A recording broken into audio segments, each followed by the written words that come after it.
A bill seeking to provide wages for housewives filed in Congress. A study shows that the Philippines is one of the most dangerous places for women in the Asia-Pacific. President Rodrigo Duterte appeals for unity to address the needs and recognize the contributions of women to the society. And the Filipino achievers hailed on International Women's Day. Good evening. A new bill has been filed in the House of Representatives which proposes to provide monthly compensation to stay-at-home mothers. Joan Nano tells us why. As part of honoring the sacrifices of mothers for their family, Albay Representative Joey Salceda is proposing in Congress the House Bill number 8875 or the Housewives Compensation Act. Under this bill, stay-at-home mothers will be given 2,000 pesos monthly compensation. The bill said that the act shall apply to all housewives whose family's economic status falls below the poverty threshold, who works as full-time housewives and do not have part-time nor home-based work that is compensated. The Department of Social Welfare and Development or DSWD, together with the concerned LGUs, shall be the implementer of the act. Cristal Olorvida, a 33-year-old mother to her 4 kids, is one of those who will be the beneficiary of this proposed bill. She is a full-time mother that concentrates on taking care of her husband, kids, and doing all the household chores. Sa pagiging isang ina po, mahirap na masarap. Yun po, masaya. Yun. Kasi mahirap na masarap kasi nakikita mo yung mga anak mo na susubaybayan mo na lumalaki. Yan. Kaya kailangan po talaga ang puspusan na kahit papaano makahanap ng extra income para po ma-provide yung mga pangangailangan po. She admitted that the proposed 2,000 monthly salary is not enough to cover all her expenses in taking care of their family. But for her, motherhood cannot be paid of any amount of money. Siyempre po, bilang nanay kasi responsibility mo naman po kahit walang sahod. Ang pinaka-treasure mo po doon, nakakasama mo po yung mga bata sa araw-araw. Nasusubaybayan mo po yung paglaki nila. A women's advocate group also argues that housewives deserve higher compensation and not just with the 2,000 pesos. Hindi kasya, hindi sapat ang 2,000. Ang totoo lang, kahit sa mahirap, 5,000 dapat ang minimum na may hawak ang mga mahirap. Despite of hardships and sacrifices, mothers are always ready to provide their family with unconditional love, immeasurable understanding, and incomparable care that they could not give without being paid of anything in return. Joan Nano, UNTV News and Rescue, Quezon City. The International Labor Organization warns of worrying trends in the global workforce despite the United Nations Sustainable Development Goals signed by the different countries. Here's Beverly Saison to tell us why. Global progress in tackling unemployment and the employment gender gap is stalling and the quality of jobs is getting worse, the International Labor Organization said in an annual report. Global unemployment fell by 2 million to 172 million in 2018, finally returning to the 5.0% global unemployment rate last seen before the global financial crisis a decade ago. The rate is expected to improve to 4.9% this year and remain at that level until 2022 as high-income countries see further falls in unemployment. However, the headline figure masks some worrying trends. ILO said 3.3 billion people of the global workforce were in informal employment. In most countries, more than half of their agricultural workforce was in such jobs. Being in employment does not always guarantee a decent living. Many people find themselves having to take unattractive, poor quality jobs because there are insufficient decent work opportunities and they lack alternative sources of income. These jobs tend to be informal and characterized by low pay, insecurity, and little or no access to social protection and rights at work. Governments worldwide have signed up to the United Nations Sustainable Development Goals, including a goal of attaining what it terms decent work for all by 2030. That goal seemed unrealistic for many countries, the report said. The figures for informal employment showed it included more men in higher income countries and more women in poorer countries. Women overall were much less likely to be in the global labor market, with a 48% labor force participation rate compared to 75% for men. So the closing of the gender gap has stalled, and this is definitely a cause for worry. Even advanced economies such as the Nordic countries were struggling to close the gender gap, she said, adding, the women earn significantly less than men when they are in employment. The report also showed that the proportion of the global population in the labor market was shrinking because people were living longer and more were retired, while young people were staying in education longer. Beverly Saison, UNTV News and Rescue.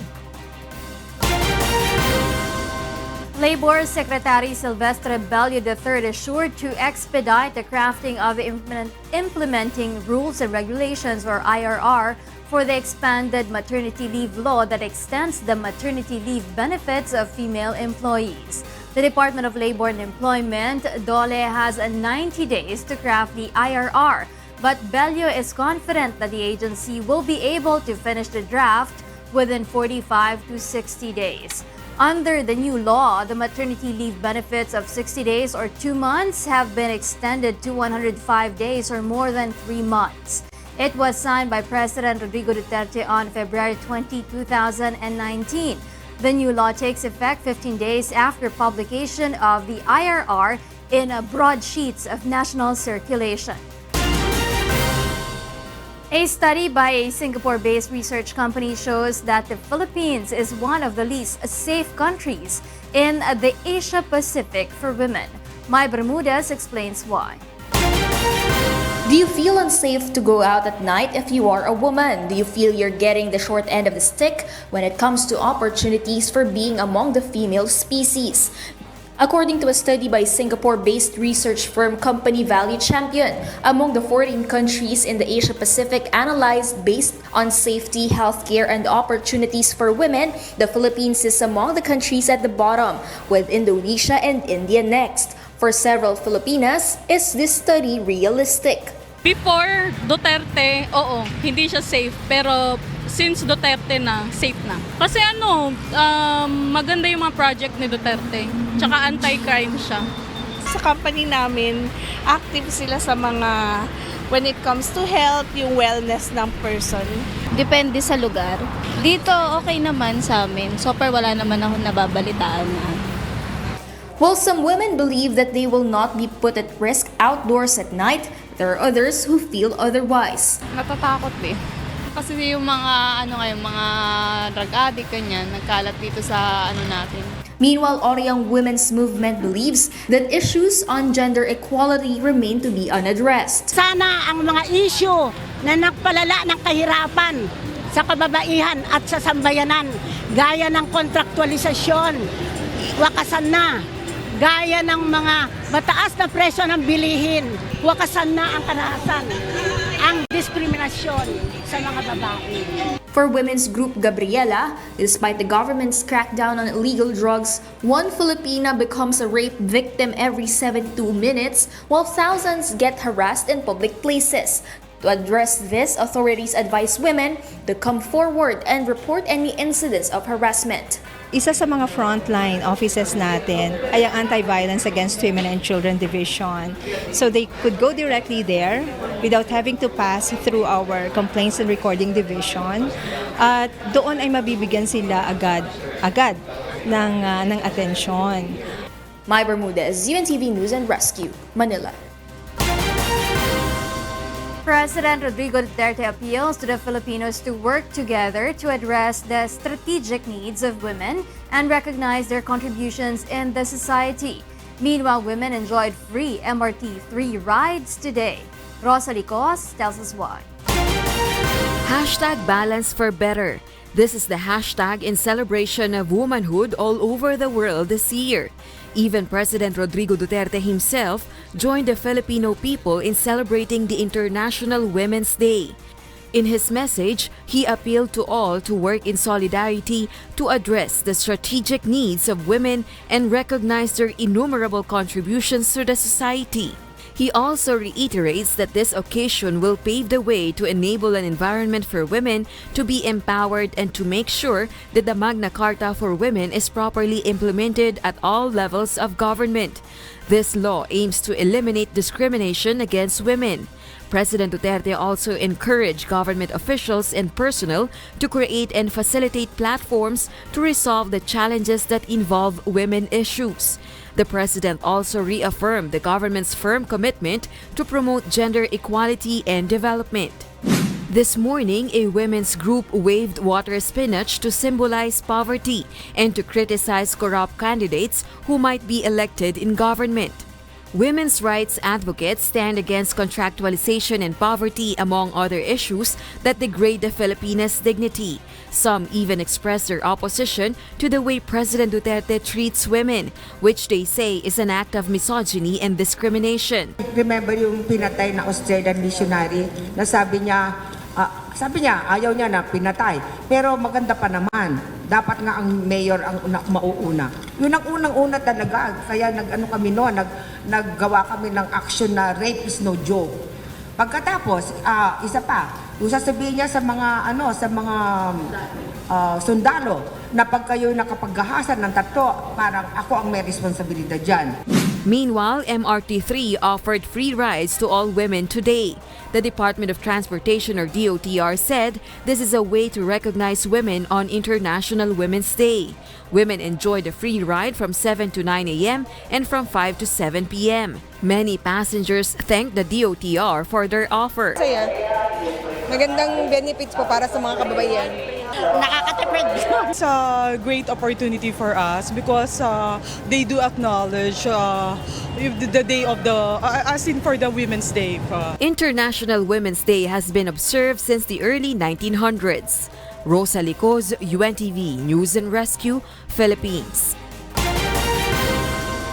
Filipino women has showed exceptional achievements in different fields over the past years, and they are recognized on this day.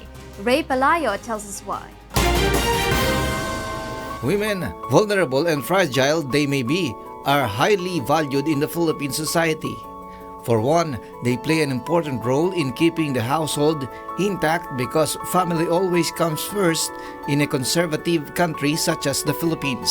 But aside from the heroines at home, several Filipina have also become exemplary in various fields here and abroad. Push me higher. The new Miss Universe is Philippines. The Philippines has been dubbed the beauty queen powerhouse of the world for bagging titles in the international beauty pageants since Miss Universe 1969, Gloria Diaz, and Miss Universe 1973, Margie Moran. In fact, in 2015, the global beauty pageant circuit hailed the Philippines as Country of the Year for snagging prominent spots on the international stage. Names such as Gloria Diaz, Margie Moran, Pia Wurtzbach, and Catriona Gray are a huge contribution to this milestone. When I was 13 years old, my mother told me, I had a dream that you were in Miss Universe and you won in a red dress. The Philippines also had two women presidents in the persons of Corazon Aquino and Gloria Macapagal Arroyo. Still, no reaction. The country would have had two women chief justice if not for the ouster of Maria Lourdes Sereno in 2018 by a co-warranto petition. Her position was taken over by Teresita de Castro, who is named the first woman chief justice of the Philippines as the top magistrate of the Filipino land. What? No offer, no talk. My schedule is full. I have so many activities set these coming days. A number of Filipinas have also marked the global music industry, such as Tony and Academy Award winner Lea Salonga, music idol Jessica Sanchez, China's Singer 2018 finalist Casey Tandingan, and Asia's Phoenix Morissette Amon. Feels good. Kasi sobrang unique eh. Thank you so much. And in the field of sports, Olympian Heidelin Diaz is no exemption. Training, kain, tulog, training, school, yun ang buhay ng isang atleta. Filipina truly are a gift to the motherland. Ray Pilayo, UNTV, News and Rescue, Quezon City.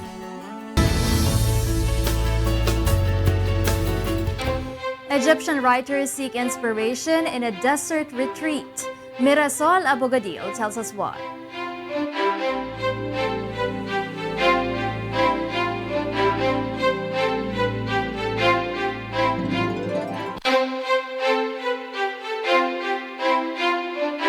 At an eco-lodge in a desert town northwest of Cairo, a dozen Egyptian novelists and authors sit and read written thoughts, hoping to find inspiration in the nature and seclusion.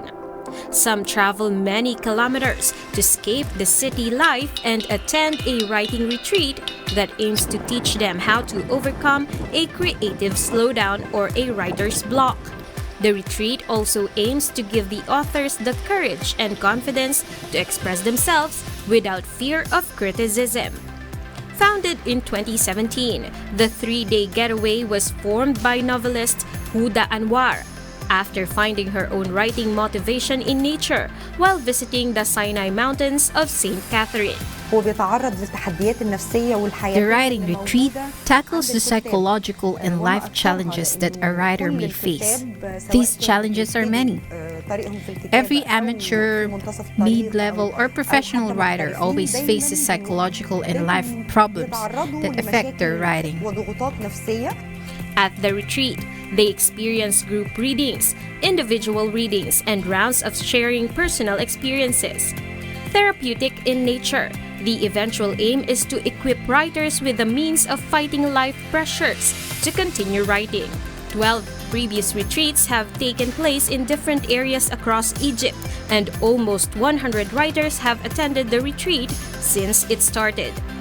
In addition to publishing almost 20 books, previous writers who finished the retreat have now formed a club which provides support to help publish new members. No conditions are needed for one to attend the retreat except a passion for writing and a proven ability to write. Mirasol Abogadil, UNTV, News and Rescue. As part of the celebration of the National Women's Month, we handpicked several mobile applications that women with a broken heart could use to pick up those broken pieces. Monoxon has this report.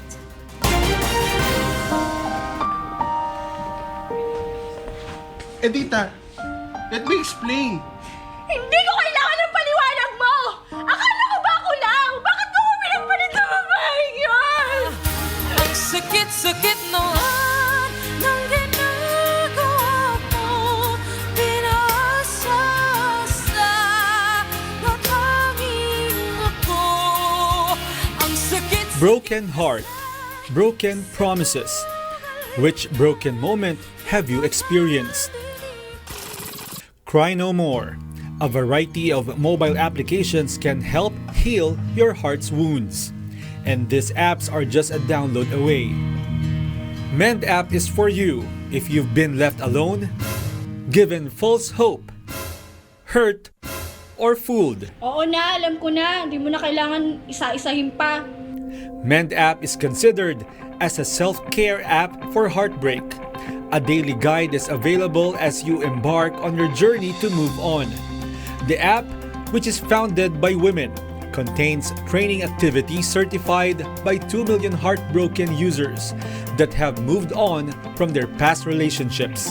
Another is Gist app that offers pieces of advice from women all over the world. If you are shy and want to avoid being known, just set your account as anonymous.